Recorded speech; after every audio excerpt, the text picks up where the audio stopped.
Assalamualaikum warahmatullahi wabarakatuh. Perkenalkan, nama saya Delia Nurfianti dengan NIM 216121200.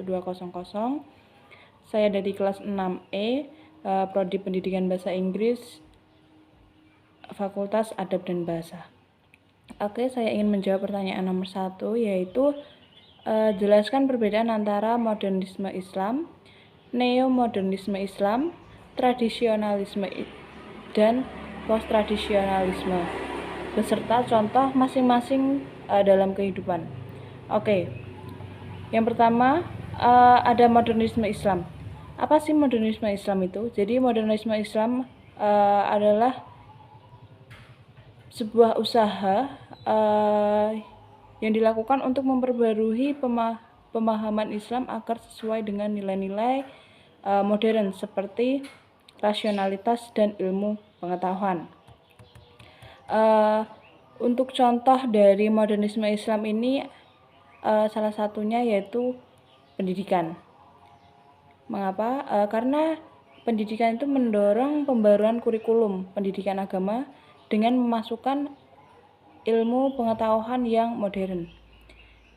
Ada juga contoh di dalam pemikiran, maksudnya yaitu seperti tokoh Muhammad Abduh yang menekankan pentingnya penafsiran ulang teks agama dengan pendekatan rasional.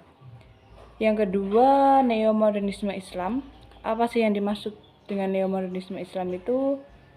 Yaitu mencoba menggabungkan kritik terhadap modernisme dengan elemen tradisional dan mencari keseimbangan antara modernitas dan tradisi. Untuk contohnya sendiri yaitu di dalam sosial dan politik. Contohnya yaitu Nurholis Masjid atau Cak Nur yang mempromosikan partisipasi umat Islam dalam politik tanpa menjadikan agama sebagai partai politik. Yang kedua itu contohnya itu di dalam pendidikan, di mana institut seperti Institut Studi Islam Fahmina yang mengajarkan keadilan sosial dan inklusi. Yang ketiga, tradisionalisme.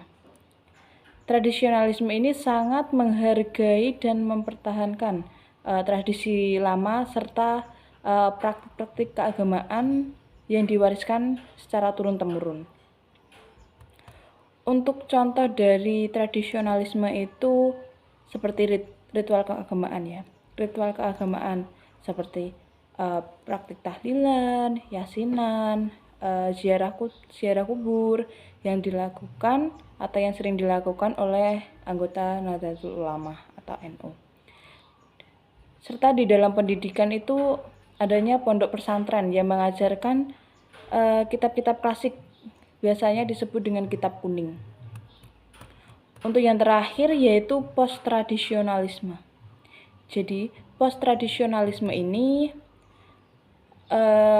dari ketiganya tadi menggabungkan elemen-elemen tradisional dengan kebutuhan kontemporer sambil tetap kritis terhadap keduanya. Untuk contoh dari post-tradisional ini sendiri di dalam pemikiran, contoh Gus Dur Abdurrahman Wahid yang mempromosikan pluralisme, demokrasi, dan hak asasi manusia sambil tetap berakar pada tradisi Islam Nusantara. Dan selanjutnya ada komunitas, contohnya yaitu komunitas Jaringan Islam Liberal atau bisa disingkat dengan JIL, yang mengkritis dan mengembangkan pemikiran Islam sesuai dengan konteks modern. Sekian untuk jawaban pertanyaan mengenai 4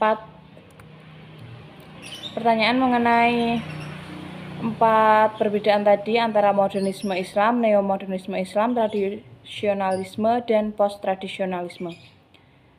Kurang lebihnya saya mohon maaf. Akhirul kalam, wassalamualaikum warahmatullahi wabarakatuh.